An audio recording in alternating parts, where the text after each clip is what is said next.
Welcome to the Keen on Yoga podcast, bringing you the stories of many people who in various ways are attempting to walk the path of yoga. Our intention is to inspire your own practice and commitment to yoga beyond the mat and in all areas of life. We consider this an offering, a service to the community and labour of love. If you feel inclined, any donations are appreciated. Just visit our page and click the donate button at www.keenonyoga.co.uk/podcast. I hope you enjoy the show.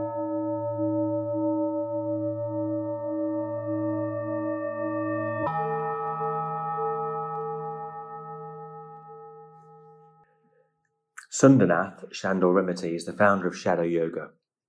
He has spent over 60 years pursuing yoga and gaining experiential knowledge which is extremely rare. Introduced by his father when he walked in on him practicing headstand. His father said close the door, and that was the start of the journey. During the Second World War in Hungary, where he was brought up, his father fought in the Eastern Front, was imprisoned in Siberia after the war, declaring Europe to be a war zone.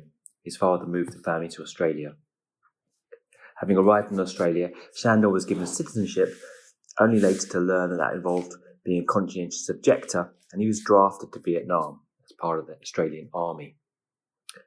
On return from fighting in Vietnam, he recommenced his studies of yoga and spent almost 20 years under the tutelage of BKS, taking many trips to Pune, but latterly not wanting to be part of an institution, as well as feeling something was missing.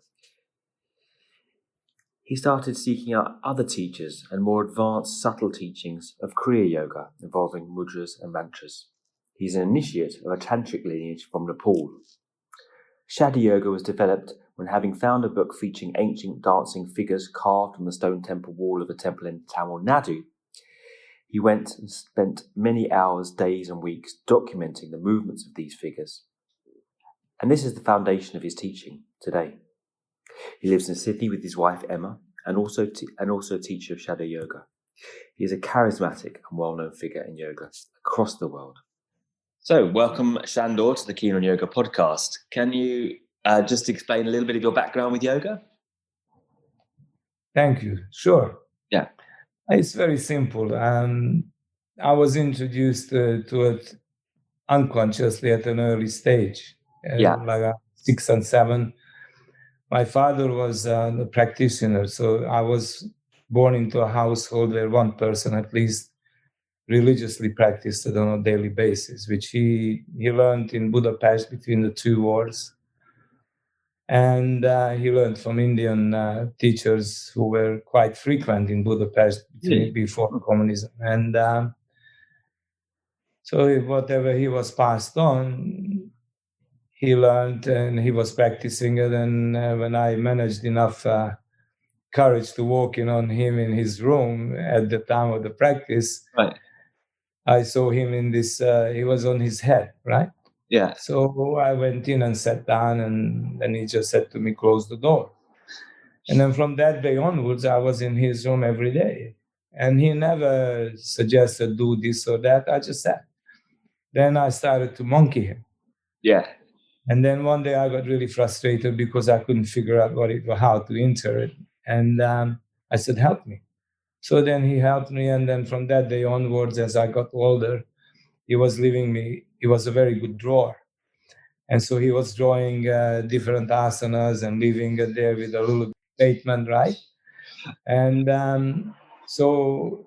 he placed it that I found it. So I discovered it. He didn't give it to me. Yeah.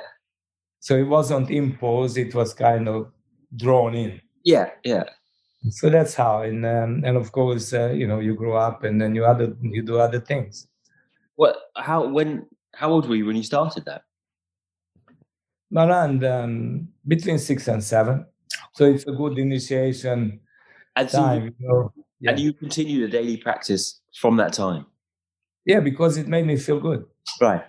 I felt really good from all the basic, like Trikonasana and a couple of the standing positions, Parshvakonasana and some of those. And then Prasarita Padottanasana and then some of the twists. And you play, yeah? Yeah.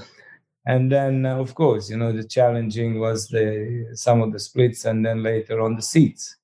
I really like the seats. So then with the seats, and then that kind of stayed with me. And so even when I became a teenager and I got interested in martial arts, I always maintained this practice on a daily basis, almost on a daily basis, because it's just the body felt good. And I also noticed that when I went to martial arts, my body was more applicable, so was the mind, than, let's say, some of the other children.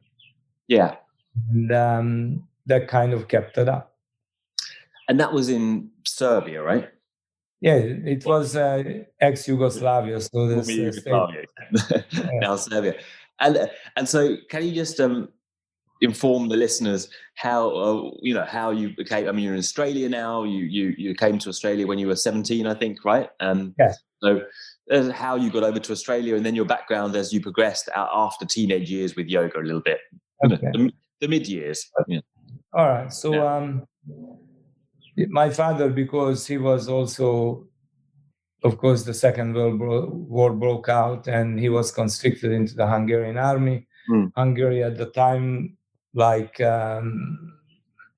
Italy was with the Germans, because we lost a lot of territory after the First World War. So then they offered it back to us. So they kind of joined in on the surface. And then, of course, my father was on the Eastern Front for the entire time of the war, and then got captured. And then he spent a holiday 2.5 years deep in Siberia. So when he returned, by the time he got back, our region was no longer Hungary. It became the northern section of Serbia, or Yugoslavia. And so we became a national minority. And then because of this, we were able to resign the city, or the parents anyhow, resign the citizenship and leave the country. So my father decided to migrate, and I asked him, I don't have a problem here. I had a good life. And I said to him, why do you want to leave? And he said, because I don't want my sons to go to war. It's always a war in Europe. So he said, I don't want them to go to war anymore. By this stage, I had a brother 10 years younger than me. And so we migrated to Australia, and long story short, they offered me citizenship on arrival, and not stating why. Yeah. The rest of the family didn't get it, just me. Yeah. And then when was it? We all got here 65 and 69. I got arrested in Sydney for being a conscientious objector without knowing that I was one. And I said to them, why? And they said, well, you didn't register for the army. And so that's how they were recruiting the foreigners, ready for the army. So then I was taken to jail, and I was given an option, 2 years in jail or 2 years in the army. I said, no, I'm going to the army. And then I ended up going to Vietnam. And then when I returned from service, then I decided, okay, enough of martial arts, enough of this, and let me do something which is more constructive. Right. So how long were you in Vietnam for? 1 year. 1 year. And you I weren't was there in 1971. That's just crazy. And you weren't practicing yoga when you were in Vietnam? Well, no, practicing other things. But what a history you've had. And then so after that, let's inform people how your journey progressed and towards the shadow yoga, because I've heard these stories before. If you don't mind telling them again, it's incredible. It's fine. I'm quite happy to say that. Well, when I got back, first thing that I had to do was get my head straight. And that was not an easy thing, because, you are prepared for almost a year, and then 1 year service, active service. So preparation is one thing. And then you are actually utilizing the programming. And then all of a sudden your time is up, and thank you very much, and no deprogramming. So you are like a stunned mullet at the airport, looking like now how to proceed, because everybody seems like they're all asleep. I'm the only person awake. So charged up. Yeah. And so it took a while. It took me about 1.5 years, and then slowly I came out of that state. And then I decided to to do other things and something really constructive where one can do good things. Right. For the community, Yeah. And so I was looking. I wasn't sure what it was. Then by this stage, I was doing my usual yoga practice and, just the basic stuff, just to feel good. Yeah. And then one day I was in this bookshop. It was called the Third World Bookstore. And I'm looking at it, and then all of a sudden I saw Light on Yoga. I never seen this book before, right? And that was the very first, the very hard copy, the very first edition. Iyengar's Light on Yoga, yeah. And I opened it up, and I'm looking at him, and I thought, wow, this little fat guy is not bad, because he looked pudgy, like soft body. Yeah. And for me, it was a strange thing to look at because I grew up also gymnastic background in a Slavonic country, and it kind of cut. So it kind of, the picture was funny. So plus the plates look so old. I thought, probably this guy is already dead. And anyhow, so I'm wandering around with the book, and I read it, and I really enjoyed reading the information. And then I ran into one of the hippies that I knew, that he wandered around India, and he's been to Pune. And I said, I wonder if this guy is alive. He said, yeah. He said, I've been to his institute. So he gave me the address. So I wrote to the gentleman, and I said, I got your book. And I said, judging by the plates, I thought maybe it's really old and you're dead. And I said, ran into some hippie friend of mine, and he said that you were alive. So I said, it made me really happy. And he gave me your address. So he wrote back to me, said, I'm so glad that you're happy that I'm not dead. What would you like? So I wrote to him, and I said, I'd like to learn yoga. And then he wrote back, and he said, well, stop talking and get here. And that's how we met. And that night stopped. How long did you go there for? I was with him. I think I moved away from the association and stuff somewhere in 95. Oh, wow. So a long time. Right. Yeah. Well, I was with him. I had a very good connection, and it was great what I received there. And it really helped me to pave the rest of the journey. Did he put you, so you weren't part of the institution? He never kind of certified you? Well, I did get a certificate, but I said to him that when the association came onto the scene, I said to him, I came to you as your student. Can I just stay a student because I'm really not good in associations? Yeah, that's what I was going to say. I really, even the small kind of knowledge I have of you so far, I would say you're not really the association kind of guy. Yeah. No. And then he said, yeah, of course. And of course, he laid it on me, and then one thing followed the other, and I did what he asked me to do. And then I said, okay, now I've done it. So there's a few enemies now, so I stepped back and I just stay your student. And he was great because it just stayed like that. And then I, of course, I queried about Kechari Mudra and all this stuff. And it was him who really opened the door for me because I went privately, asked him, and I said, Guruji, I said, I really need to ask you, is this Kechari Mudra? I said, it keeps popping up for me. And I said, is this a story on the moon or is it real? Just explain what the Kechari Mudra is, because people won't know. Like, come back to the Kechari Mudra. It's basically you put the tongue up and do things with it. Yeah. That's simply put. Very subtle, energetic gesture in the body. Yeah. So yes, you go to Iyengar, and what did he say?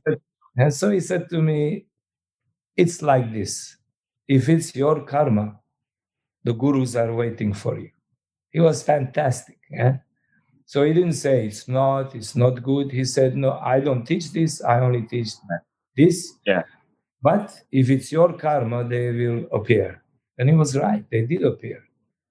The sadhu appeared, and then I took the guidance on that first. The first one that appeared initiated me with the shapes of sounds upon the different body sections, and the initiation was like he drew everything on my body, right from my forehead all the way to my feet and hands. How did you come upon that guru? I mean, how did that happen? I just met this person and I was asking, he's a master healer, right?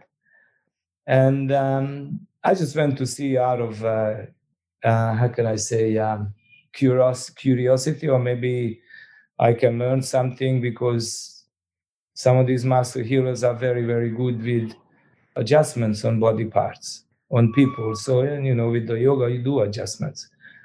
And, when you are early days, one is rough. So then the word gets around about it. So there's always a refinement process. So I thought maybe I pick up something, and I saw a drawing in his place. And it was an esoteric drawing. In India? Yeah. Yeah. Right. And he said, I said to him, can I have a copy of that? And he looked at me for a long time. He said, yes. But he said, first, I have to initiate you. And I said to him, why? I'm not your student. He said, it should have been done a while ago. So he did the initiation, but no sounds. Just he said, these sounds will come alive in you one day. But you have to be very patient. So you have to memorize all the drawings on the different parts of the body, which I did. And then slowly another sadhu appeared, and I was taken in with the sound system that is required for the practice of Kechari. And then the final one was when I got initiated with the Nat Sampradaya, which I wasn't looking for in Nepal. I was looking for something else. And then I ended up being initiated. And then this is when the information was parted to me how to proceed with the Kechari Mudra and the associated practices with it.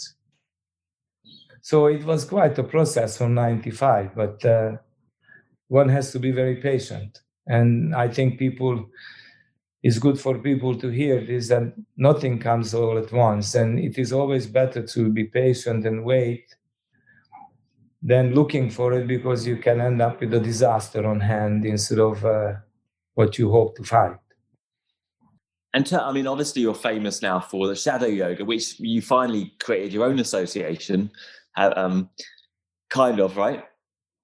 Well, it's not even an association. It's just I needed to sort of have a differentiation so people know that it's taught differently here than the everyday, especially nowadays, it's just any mishmash. And basically, I took the name from the Shiva Samhita. There is a part in one of the chapters that speaks of the yoga of the shadow man.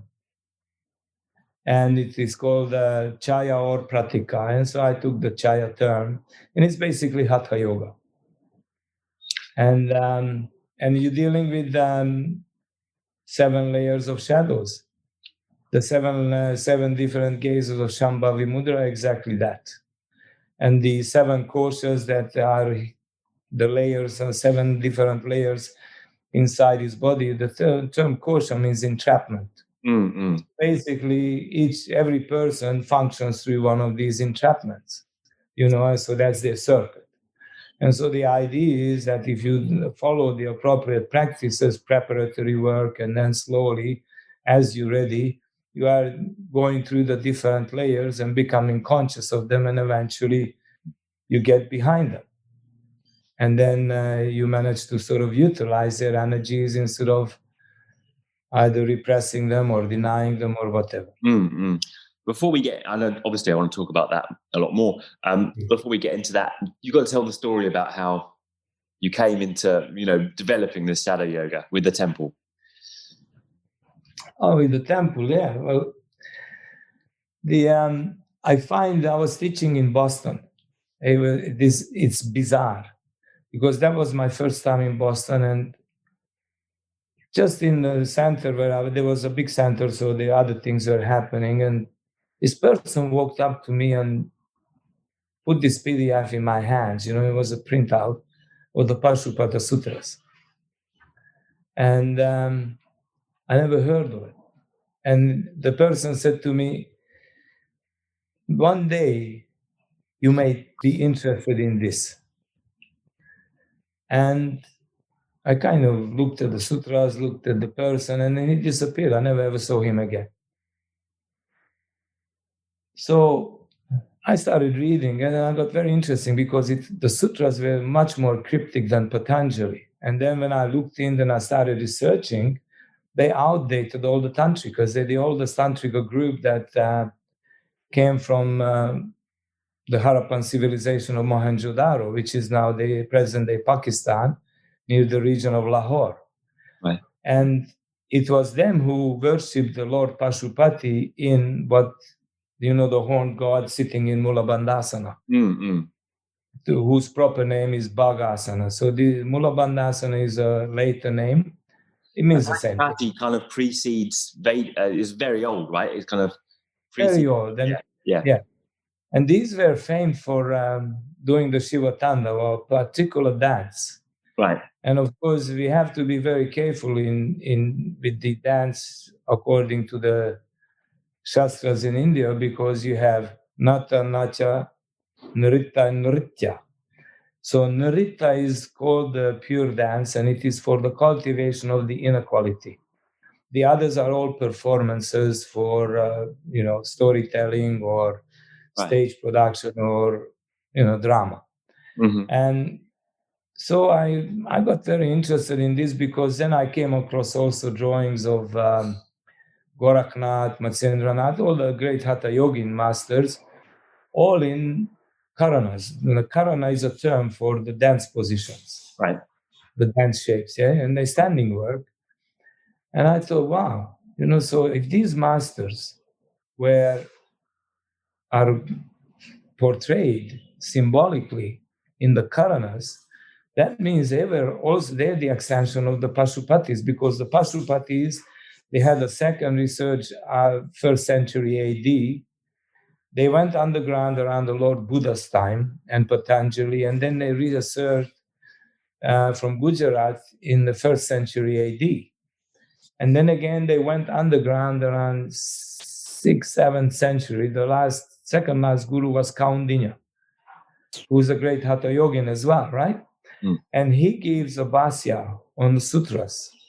And then all of a sudden we have Adinatha appearing as Pashupati Nath, yeah, and then we got Matsyendranath and his story, and then Gorakhnath, his story, Jalandharnath, his story, Chauranginath and his story. And I thought, wow, these they utilize this for preparatory work. And by this stage, I had a very good copy of the sutras, and it was very clear for me that the dance was utilized to get to the floor, and then they just went straight into some mudras and pranayamas, and they were in it.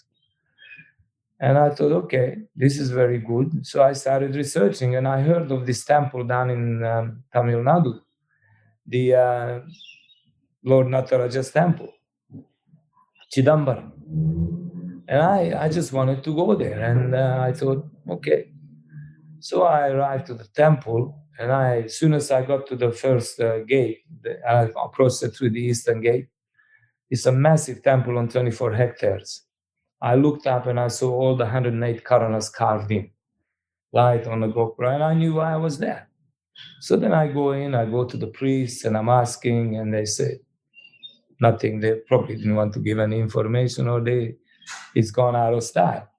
So I got quite depressed, and then I went into all the murti shops, and then I find one murti shop, and they were very nice. And I said, can I buy this book?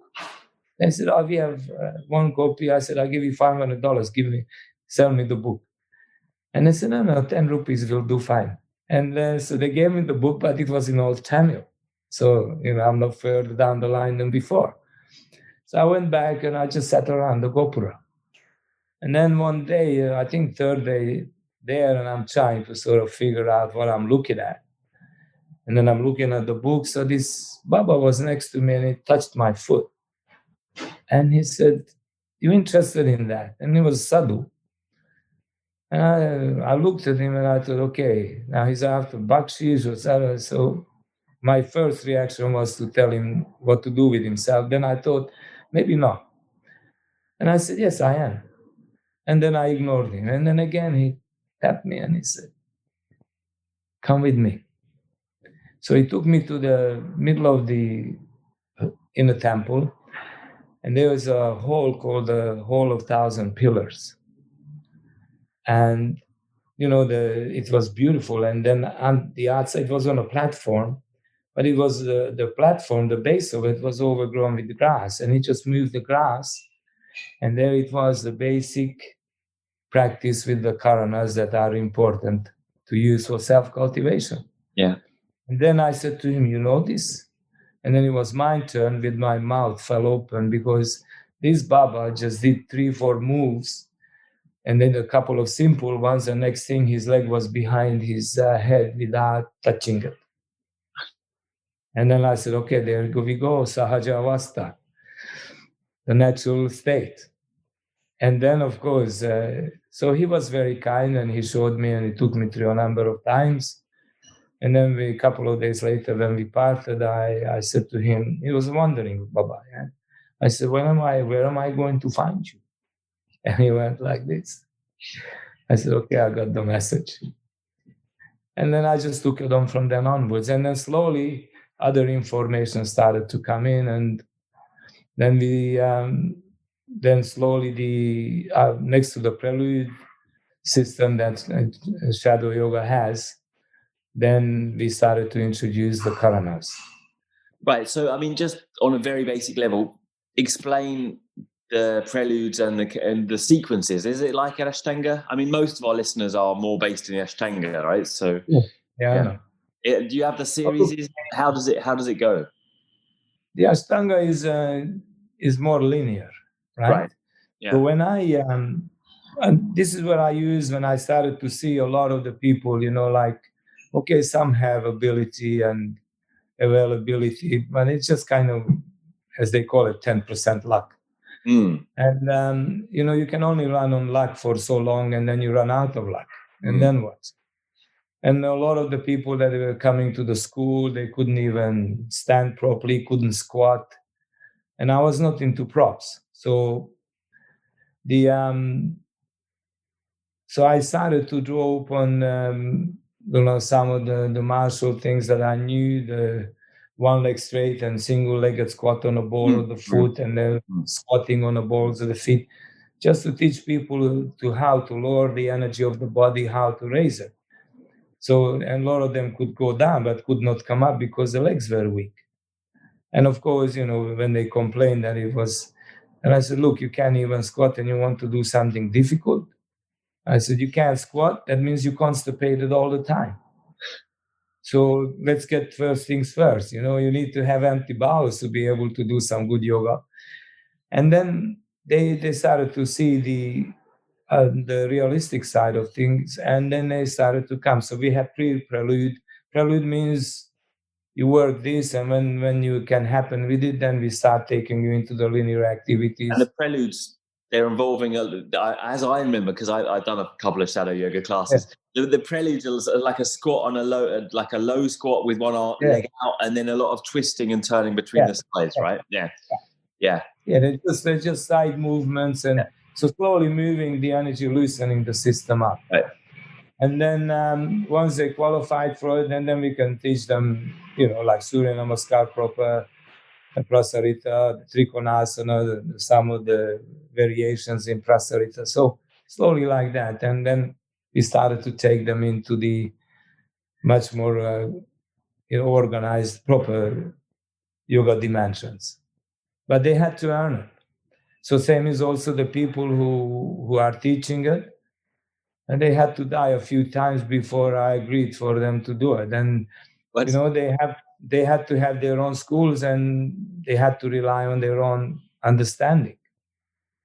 Is there a sequence? Is there a sequence of movements, or after the preludes? No, definitely.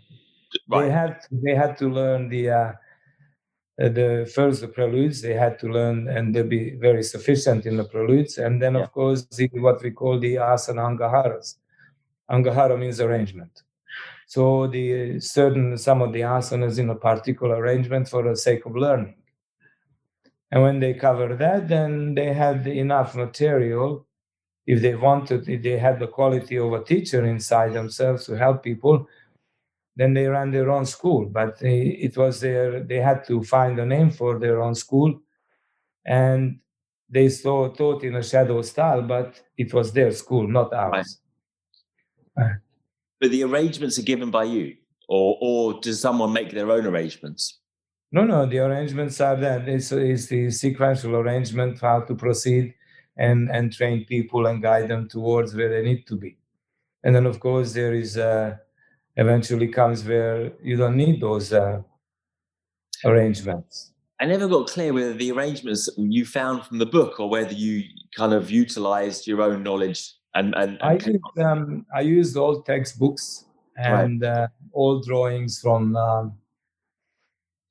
Nepal and India, northern India, and they were very different than done in South, of course, because geographical conditions, weather conditions are different.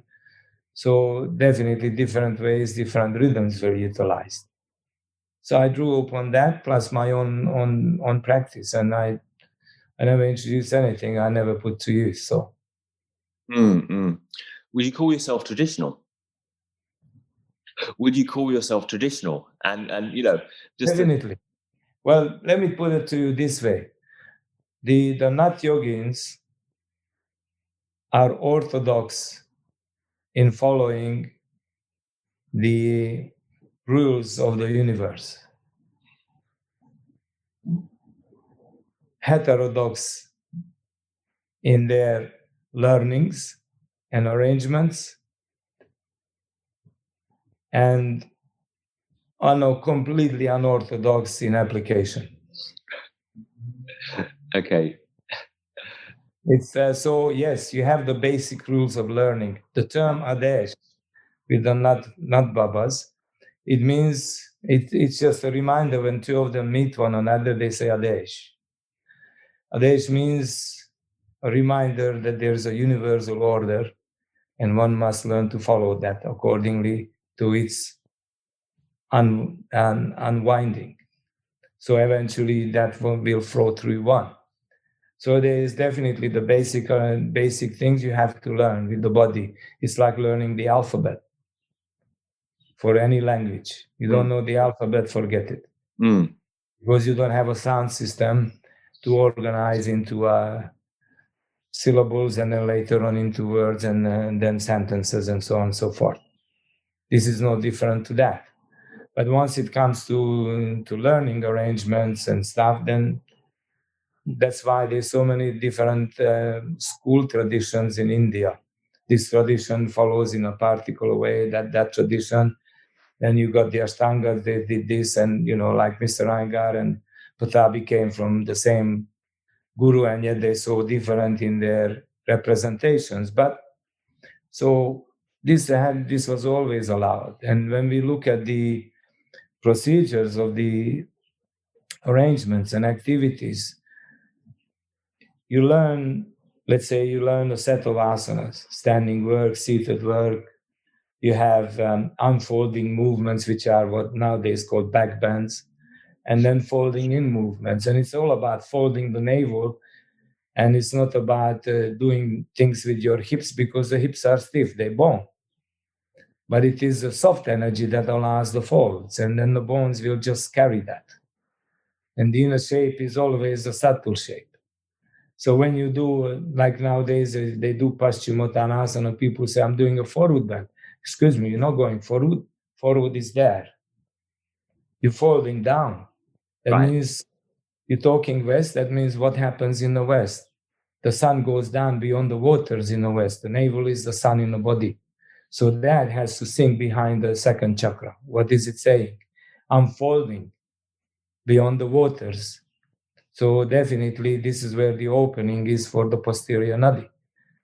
And then, of course, if I do Bhujangasana, I'm unfolding. Now, Bhujangasana is the only one that doesn't allow overextension of the diaphragm. All the other fancy backbends, they allow that and unconsciously happen. And it causes a difficulty later on in pranayama because the energy of the stomach will block the movement of the pranic flow all the way to the base. And so these are, people don't take into consideration, looks fancy, looks good, maybe it's okay. It's not so great because none of the texts they show. Bhujangasana has 3 variations. one passive, like mild, the other one is intermediate, and then you have a very intense one. So why go any further? And it works exactly on the same chakra area as Paschimottanasana. So those two are married. So as I understand it, I'm kind of skipping ahead slightly, but I'll do it now. At a certain point, you shouldn't strain yourself with the asanas. I saw a demonstration that you've done recently that you kindly let me see it, and it was quite subtle and gentle. And you were talking about how the asanas can overexert the energy of the body, which is actually latterly in the journey of yoga unhelpful. Is that right? Yeah, right. It is. You have to go inwards. It's not outwards. So, like I can tell you out of my personal thing, of course, physically I was born with the gift. It was there. And then, of course, you run on that. But this is what they call 10% luck. And then 15% comes with the development of skills, and you're running with skill and luck. And then they say you kind of maybe manage 20% of the concentrated power of will. But nowadays, this is confused in the first two sessions or sections of obsessions. So basically nowadays people, they have a gift and then they get into it and they obsess and they confuse that with the concentrated power of will. Concentrated power of will is consciousness. There's a huge difference between the two. Mm-hmm. And so one has to take into consideration that one doesn't go down that road. And then they say, because of this, you will experience 5% of joy. So that's 50%. And then it is followed by 50% of pain. And 100% of good reason. Never forget the term Ankochan, which means the venerable shining descent of consciousness. So this is given to the beginner initiate. And, like we also have, we only hear what we want to hear sometimes. Mm-hmm. Like when my sadhu said to me, okay, when you take tongue up and you prepare the tongue, the tradition I come from, we sever the frenum. There's also the tradition that doesn't sever. They have their own ways to get it, right? Right. So I followed, and the first thing he told me, all elaborate work you have to leave behind. Right. And I said, yeah, sure, okay. But in the back of the mind, it said, nah, I'll do what he told me to do, and then I do my stuff. Elaborate work, for me, elaborate work, it was not. Viparita Chakrasana into Hanuman and stuff was like a warm-up. Yeah, but the Baba was right and I was wrong. Right when I got to the last day where I severed the last part of the frenum, which took me about 12 months, I went to do Viparita Chakrasana and dislocated both shoulders, ripped off the tendons from the humerus, and also all the rotator cuffs went bye-bye. And my right bicep was torn in half, so I had to have a surgery to reconnect the biceps. And it took me quite a few years to restructure the shoulder and the joint. The good thing was that the large muscle groups took over the work of the rotator cuffs, but you don't need to go here. And this is the ones that with the ability, and sometimes it can cause a very bad blind spot. It is always better to go a little bit less, just in case somebody comes and pushes you from behind, you fall off the cliff. You don't know what comes to the surface. That's a good analogy. So this, can you just give a little bit more of an overview of people are curious of the inner work that you're doing now and the kind of tantric elements, the kriyas. I think there's a lot of confusion about this now, although people are quite curious. Can you say something about that? Yes. Yeah. When you're learning the internal work, let's say, even when you're doing either Ashtanga, because I learned Ashtanga, the first is forms from Darby. Yeah, he told me. We met early in the piece, and so we had a lot of fun. And then so and also, John Scott and myself, we sort of shared teaching. I showed one side, he showed the Ashtanga side, and it was very good. But in either arrangement, you're doing with the asanas and stuff, and then you do maybe some of the mudras, bandhas, and then you do the some of the kriya work, and then you learn the different modes of pranayama. But you do sections. So each mode of activity you learn in their own section.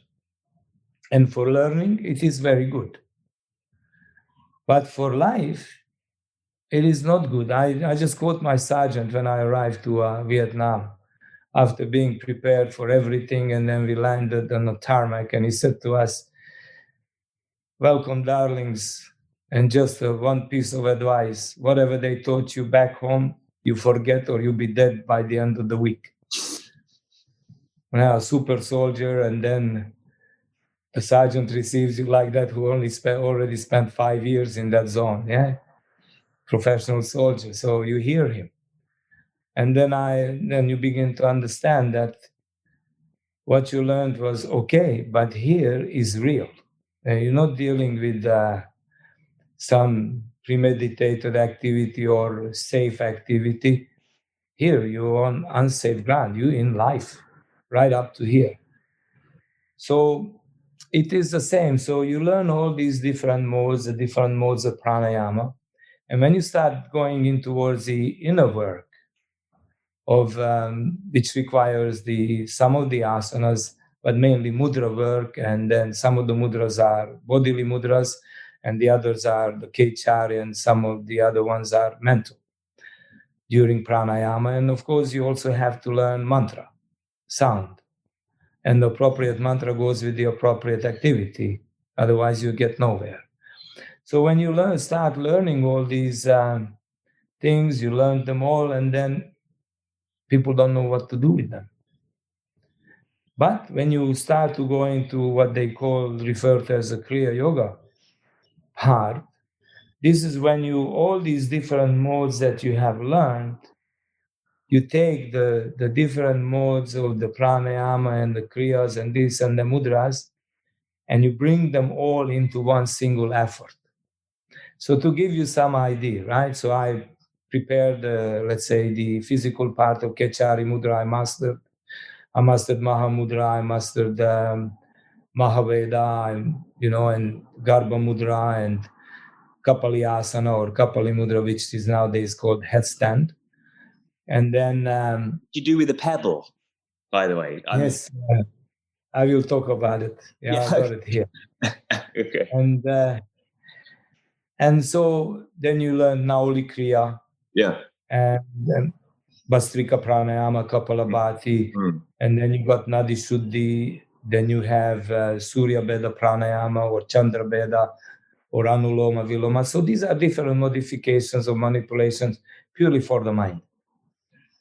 But it is energetic. So when you start working internally, you no longer have this section and this section and this section. You bring them. So let's say when I started when they gave me the first routine of a single effort, I had to do Bastrika.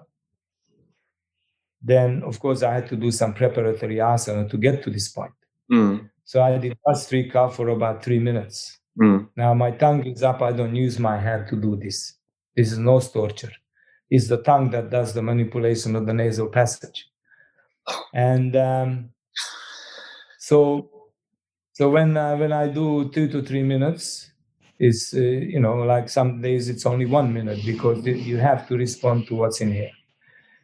And then a slow release, and then the in-breath is through Surya Beda. It's a very slow draw in with a mantra. Release of the breath through the opposite nostril with a double repetition of the mantra. And then you got Nauli Kriya, where you churn left to right to left using the mantra. And then you central pumping it to conclude. Then that goes into Uddiyana Bandha, and you use Kakini Mudra, where your tongue is up, you roll the tongue like this, but it's up. Yeah? And then you draw the breath in. So you draw the breath in via the tongue, but through the mouth. It comes in so around the tongue. And then once you fill in, then you do kumbhaka, retention, inhale retention, right, as they call it. And you do 4 repetitions of the mantra. And the mantra is quite long because this is inhale retention. Then you the slow release through the left nostril. And then Uddiyana Bandha. And then you inhale with the mantra through Ujjayi. This is 1 round. So the point is that there's a lot of tools that you're utilizing at the same time. And is it I mean, it sounds incredibly complicated and specific. Do you understand the reasons? I mean, you're working with energy, right? So, but do you understand the reasons why you're repeating 2 mantras or not 1 mantra? And does it make a huge difference if you get something slightly wrong? Well, it's slightly wrong, you feel the energy drops. Right. The moment if you miss a sound, it drops. You feel it in your body? Oh, definitely.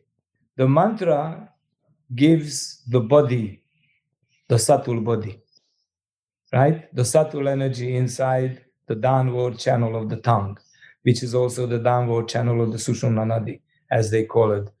But I prefer to use the Avaduti, the indivisible channel. It has a downward and upward at the posterior side. So when, let's say, you do Bhastrika, that means that really gets the heat happening inside the body, in the organs and everything. And then when you do Nauli, then you inhale and you increase the heat more with Surya Beda because you're using the sun channel. And then when you do a Nauli Kriya, now the term Nauli, some people translated, modern translators, like now, like a boat. But it does not make sense because Nauli can also be Nali or Nala, which means channel. And there's a hint here that when you manipulate the channel of the abdominal region through the recti, right? It stimulates the nadi in the brain, which runs from the back of the left ear, which is called the bankanali, or the crooked or curved channel, which runs from the back of the left ear over the top of the brain and comes down into the Bhrumadhya or the Ajna Chakra, and then turns there. And it empowers the energy, the light through the 2 eyes. So this is all. It is hidden. They explained it. They give it to the initiates. That's why, even if you ask Darby, he tell you not to. No, forget it. You have to learn it, and then you get it. And this is what is hidden. So the Nauli prepares the brain, right? Now, when you are doing the Kechari churning, matana means, or mantana means to churn, like this. So when you're churning with the tongue, the tip of the tongue is directly underneath the sphenoid cavity. Now, below that, on either side here, you have the sphenoid wings, which the prana flows through. So when you start churning with the tip of the tongue stuck against there, the tip of the tongue is very hot by nature, right? The root of the tongue is relaxed. The uvula is at the back of the tongue. The secretion that is produced inside the glands in the brain is dripping down to here. And this is very spongy. And this is where the energy is absorbed back into the system, into the subtle body, right? So the elixir doesn't go down. But the saliva glands are also activated in the sides of the cheeks and in the throat, which flushes the throat and goes down and feeds the fire below. So when I start churning this with the sound, mantra is fire. So it starts to increase the heat in the sphenoid cavity. Now there's a little duct that runs from the sphenoid cavity into the to the pituitary gland. Right. Now the heat is escaping towards the gland, and the glands get really irritated because too much heat, wants to cool the brain. So it starts overproducing melatonin, serotonin, and all the other stuff. So the body goes completely sedative. Yeah, it's a sedative. Gets into the bloodstream and everything gets just soft. And this is what you experienced, right? Oh yeah, why are you doing this? Each cycle gets better. And then at the same time, you override the amygdala. The amygdala is a circuit that if there's some form of fear or danger appears, it hits on the heart and it changes its rhythm, and then that's the end of you with any concentration, right? So this activity of the tongue overrides the amygdala, and of course the ventricles of the brain and the ventricles of the heart are connected. And this is why in Sanskrit, the Hindus, when they speak of heart, they also refer to brain. So this is all the Shakti Chalani. So this is a setup to get the mind dissolved and disappear into its own source, right? And the breath also into its own source, and then Shakti is able to rise. I'm just laughing because before this interview, I said to Shandor, we have to try and keep this basic. And that, it's incredibly interesting, but I mean, it's very simple. Right. If you learn, if you do the proper, if you prepare well, it's like this. It's beautiful. It's like you don't need to do many. I've got a few more questions to ask, but I just have to get them in whilst we have time. What about the headstand with the pebble? And when you showed the demonstration recently, also interestingly, you said my body is refusing to do this almost because it's too late in the day, because it's too late, and I shouldn't do headstand after dawn. Yes. Well, the any text and the old texts, if you approach, they all warn that the so-called Shirsasana nowadays, or really the what the sadhus, they call it Kapali Mudra or Kapali Asana, right?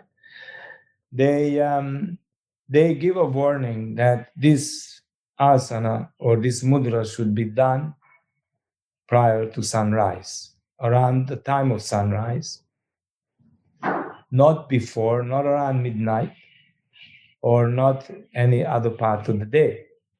So when I was doing the demonstration, it was like it was around midday and actually after midday. And it was very interesting for me because I don't have a difficulty. This thing, I can stay a long time. I've done a lot of work on the head. And it was almost like a refusal to go up. Even the tongue slipped out from the upper cavity. And then I had to put it back. And so I took note of it and I said, okay, very happy to go up, but we're going up. So I went up, and of course, even if you do a little bit of a situation, but if I know what to do to reconstruct, that it's not advisable. And I noticed on a lot of people who went to practice inversions in the afternoon, it was they all ended up being bloated and carrying excess weight, and it's not a good thing. Why it causes fluid? It causes fluid retention, right? Especially when you do sarvangasana and stuff. You're dealing with fluid. That's the thing with the Iyengar people. Then is that some of it? Yes. Is those inversions in the afternoon? What about the pebble? Why is it the pebble? Yeah, why are you balancing on a like a? It's not. I'm calling it a pebble, but it's like a special carved disc with a silver disc, moon disc inside, right? This is the one. It's a slightly dome shape. You can see it, right? It's about 5 centimeters in diameter, but the where the tip of the dome comes in is about maybe 6-7 millimeters, no more. It is because of the Adipati Marma. Now, the Adipati Marma is the number one Marma right here at the crown. When we talk of a crown, it's between the bregma and the top of the tip of the tuft. So then one should not do it there, but should be done on this section here, halfway. Now, the Adipati Marma controls all the other marmas in the body. And also the skin that is on top of this marma here, the skin of the scalp, it opens the central nadi when you get on that point. But when you have the whole head flat, it's too much of a platform to be. This is why the old text that talks about the betel nut and then standing on the nut, that is even smaller, almost. So the too much. Yeah. So then when you put this point on, this marma also controls the entire surface of the skin. Now you have just prepared, maybe you have prepared for a good hour or so, if not more, right? With other things. So all those experiences are imprinted on the feeling of your skin. And of course, the pranic force is there as well. So the moment you get onto this marma, it enters the prana, all of it is withdrawn from the surface of the skin and internalized in the nadi. Right? Then underneath this, you have the sutures and the bone, right? Now the bone is the one that is the beginning of building through the mantra and also the breath movement. Here, the rhythm of the breath is utilized in a particular manner. It begins to develop. Now there are 24 energetic sites in the physical body that eventually are centralized and becomes what they call the bindu. So now at this point here from the such, it feeds in energetically into the innermost right ear. And this is the seat of truth and not even truth, it's compassion and kindness. And the energy shoots across into the left temple. This is inside the brain we're dealing with and the cavities. It triggers the memory of ancestry and the mains. That means the proper order of teaching and inheritances, including your karmic inheritance, which sinks into the left ear cavity at the back, from where the curved nadi comes into the seat of truth, which is the Bhumadhya chakra or the Ajna chakra. I suppose I mentioned that because it's interesting. It also talks, I think Patabi Joyce talks in the Yoga Mala about spoiling the subtle nadis of the mind, of the head, if you do headstand incorrectly. Yes. Right. That's why headstand was always done at the end. Look, I done headstand at the beginning before other practices, in the middle, at the end, and it only works on the end. It takes you straight into the proper cultivation of things. Is the king. So that's why they call it the king of all asanas. So he's the king of all marmas, and it is the king over these. So it runs the sutra right from the Adipati marma all the way. So the nadi, the skin opens, the nadi fills it with juice, and then you start zigzagging and collecting all the energies. And is this, were you taught that by experience, or did the guru tell you this, or did you learn this by experience? It was imparted to me, and then of course I followed the pathway. And I'm kind of conscious that we're slipping out of time. What if someone wanted to get involved in taking their asana to a deeper place? Where would they start? Would they? Do we need to read texts, or how would you start? You can't learn this from books. Right. You need someone who's a little bit ahead than yourself.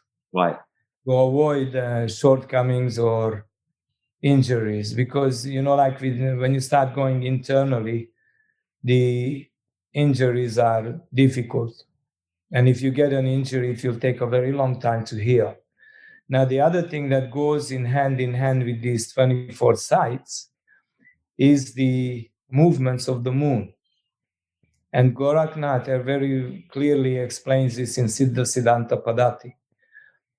One has to be aware of what type of energy you are dealing with during the ascending of the moon, like the waxing moon, and how that same energy behaves on the way down during waning. And the tongue is the boss. And unless one is clear of these, and then you're tapping in the dark. So these are all given to the individual during initiation. This is where the initiations come in. Didn't you tell me you can't really do yoga to a level without knowing the Kachari Mudra, the tongue? Definitely. Right. You need they refer to the tongue as the key. But you also need to find someone who can teach you that. You can't just go and read the Yoga Pradipika and pick it up. You can read it, and look, I known people who could always put their tongue up, right? I had one student like that. He was really strong and good, but eventually he went astray because the way the tongue got up there in the first place, it was an escape from a certain set of mindset and circumstances that the poor person was involved. And then every time, though it was accessible for him, every time he put the tongue up into the desired area, the mind went into that particular mode of escape. And yoga is not about escape. It's not about denial. It's not about repressions. It is about seeing clearly what is, what isn't, what is available and what isn't. And one has to wait for it. And sometimes you are very disadvantaged. And you just have to use the disadvantaged area and turn it into source of power. That's kind of interesting because, I mean, do you use these techniques? Do they filter into daily life? Are they relevant to daily life? Or is yoga a pure transcendence? No, look, it's they're in daily life. How would you use those kind of seriously transcendent practices in a pragmatic daily way? Well, sometimes you would like to do something and you started to do a particular activity, or, you decided to do this particular work, and all of a sudden the advantage is like a 10% and 90% disadvantage. So if you already have made steps within this, you have to weigh it up. Can you run from it? Or do you have to take the disadvantage and make use of the advantage to bring about the change? That makes sense? Kind of. I mean, I just kind of wonder, like, how could you be, are you still engaged in regular life after having these kind of crazy, subtle experiences and, doing this practice, which I can only envisage is taking you to another world, to another dimension, and yet you're living in Sydney in the normal life, getting up, making a cup of tea, whatever. I mean, are you still interested in the process of living a normal life? And how does that feel now within having these deep practices of yoga? Well, whatever you learn in the yoga, it also comes through in the life that you lead. Right. You work along those principles, like an average person practices yoga once a day. Right? I do the sessions 3 times a day. Sunrise, 1.5 hours before sunrise, 1.5 before sunset, 1.5 hours before midnight. Now, with all this daylight saving and situation, it's a job, the midnight session. Because I have to hang around until the time is right, and then do it then. But, each section of the day has its own appropriate tools to approach. If you use the wrong approach at the right time, then you pay for it. So you must be a master of the craft and the master of the tools to know how to utilize the energy of the day, even if it's, let's say, the moon's energy a little bit distorted or it's not so great. You can still utilize it, but with understanding. And same is in the daily life. What you learn here, if some difficulty approaches, you don't straight away cut your own throat or slash your wrist, as they say. But no, you take a stand and let me look at it, and maybe I'm wrong, or let me see what it shows me. So you're still living a normal kind of life in the world? Yeah, of course, you have to show your face in the world. That doesn't mean that my heart is in it. Right. So what are your aims? The aim? What are your aims now in life? Yeah. Life is, I'm gifted with this quality of understanding, so I can help all those ones who are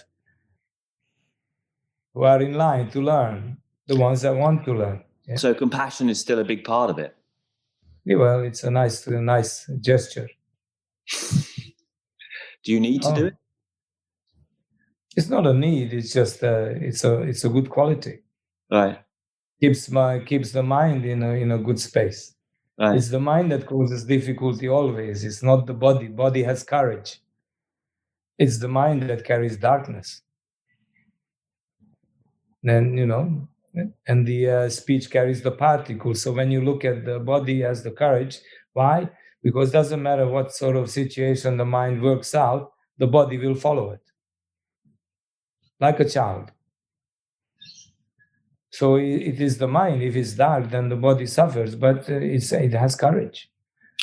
And the speech, again, inappropriate speech affects the wrong parts. And the physical practices, are they related to this idea you see in, particularly in the Bhagavad Gita and such text of burning karma? You're limited, your mind and the software of your body is limited by the karmic impressions. And are you trying to cleanse them? Well, you don't try to cleanse it. You just do the activity, and then slowly it burns up. It comes to your consciousness where you mistaken. Like about the shadow yoga, about remember I told the story with the shoulder dislocation, right? Yeah, yeah. But 2 weeks before, I said to Emma, my wife, I said, because I really did a lot of work on my back, when I did martial arts, so the punch is better. And I said to her, I wish all this shit on my back disappears because it was obstructing the energy. The extra muscles, and they look good at one time. So, and I completely forgotten that. And somebody heard it, but they didn't hear it the way I saw it. And then on the appropriate time, now the time when I had my accident with my shoulders, in something that I have done so many of, that I kind of call the dislocation, the moon was eaten by Rahu, the head, right? Usually in India, when this moon situation takes place, all the shopkeepers lock up the stores and go home because it's not a good day. And that's what happened. It was amazing. As I was going from standing from Uttanasana into Urdhva Dhanurasana in a drop, as they say, when my hands touched the ground, the mind went somewhere. It just kind of went to a void. It hit a void. But by this stage, my leg was going across, and there was no presence of attention, and one of my hands twisted and slipped, and then the end of story. So whoever heard what I said 2 weeks before, it delivered compassionately. Because definitely after the accident, those muscles completely dissolved. But it took me a few years to reconstruct. So it was a blessing in disguise, not at the time of its happening. And I just looked at it and I said, okay. Then I remembered, yes, this is what I asked for, and then I worked with it. And it was a good thing because, sometimes an ability can cause color to your perception, and you start riding it, and it's not a good thing. And it is the mind that does the riding. And then it is the mind that triggers the imaginative factor into the situation and builds it out of proportions. So the whole idea is when follows the allotted practices, when you're learning the different modes, then you learn that according to the advice. Okay, you can do a little bit of play here and there and have fun, but don't overdo the play. And then once you arrive to the place when you are advised to now start to utilize these in this particular order, then one has to pay attention to that and respect that. And then there will be still a wide river to cross, but at least you'll be able to cross it, because your boat will not get damaged and the karma will burn out. I just want to go back for one last time, and you mentioned something about Bhujangasana and Paschimottanasana, Yes. and opening the front of the body and the back of the body. Can you just kind of clarify that tiny bit? Yes. Yeah. So basically, Paschimottanasana it's a very interesting name because it has many connotations. Paschima means west. Ut means intense. Uttana. Tana is a reference to Lord Shiva and his name Tanu. Yeah. So it has many references, and asana also carries an acquisition of a shape with breath. Ana is the breathing in the shape. So each shape has its own rhythmic movement, and one has to learn to employ that. So what's the as bit? Is that is as shape? An is the asana. As is a kind of a suggestive towards a power principle. Okay. Asa, the other way, if you read it in reverse, then it's sa, means power. So Sanskrit has that play. And this is only learned in the pre-activities under the Yogini Nyasa Vidim and the Mantra Raja, which is taught well before one is introduced to Kechari Mudra. Because this teaches you about the different energetic areas of sound inside the physical structure and within the central position of the chakras. So getting to your question, the Bhujangasana opens the front door of at the base of the, between the space of what is called the Khandasthana, right? If you imagine the Khandasthana is a situation of void, which has an entrance door and an exit door. So Bhujangasana opens the front door to this void system or situation or space. And the Paschimottanasana opens the back door to the posterior nadi.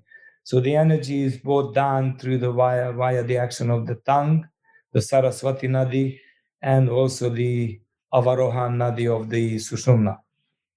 And then the Bhujangasana prepares this front opening. When you enter the situation of the Khandha, which is between the Muladhara and the Swadhisthana chakras, then that front door, when you do Paschima, when you fold the navel the other way, beyond the waters, then the front door closes and the back door opens. So there's no leakage. And then the energy, but it requires the mind to realize these things. So you always, with the Hatha Yoga and all these different things that you are learning, you are cultivating the understanding of the mind. So you're taking it away from its darkness towards how to see this structure that is known and yet so unknown. But it can be learned about, and then once you understand how this mechanism works, you can step behind it and then receive that which cannot be learned, but it only comes through the experience of living the learning. It is called wisdom. And when wisdom is present, then the universal order flows through the Baba unbrokenly. So they they do what that dictates. And until they fall, they remain elevated and taken care of. Even if you notice yourself, even though you are learning, if you when you're working well, this yoga has been taking care of you all the time. It showed you opportunities and without compromising either the subject or yourself. So the hand that brought you into this world carries you, you just don't see it. So if one has this trust and you faith in your own personal undertaking, then you will arrive. But the moment you start investing, payment is due.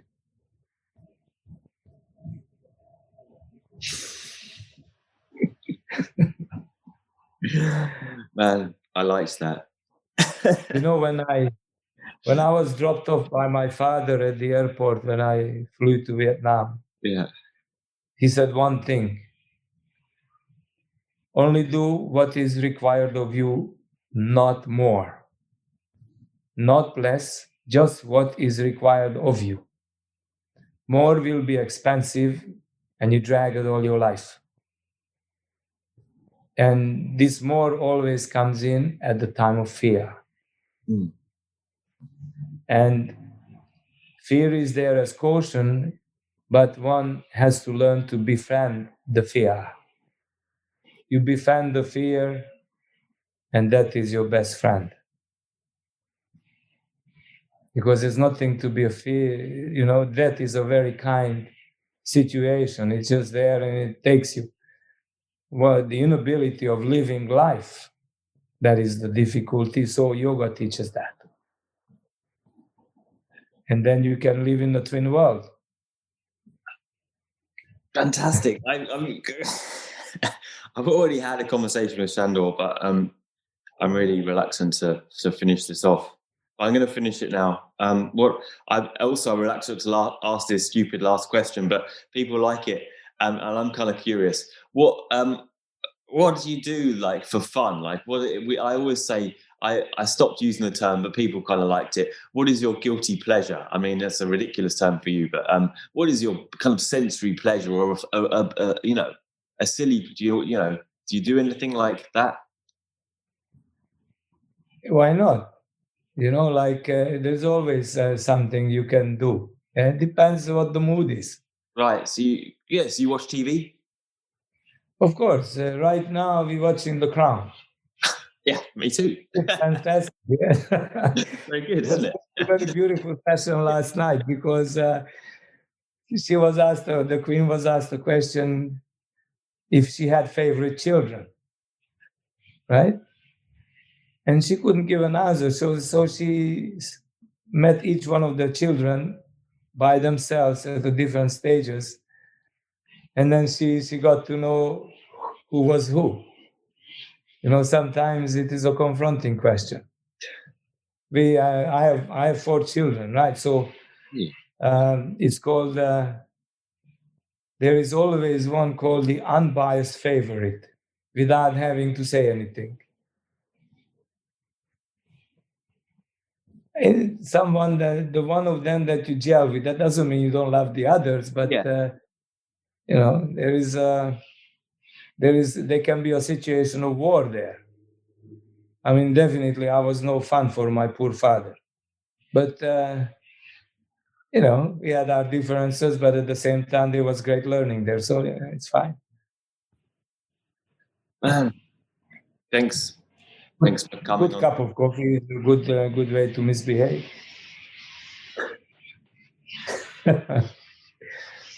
Thank you, Shandor, for coming on the podcast.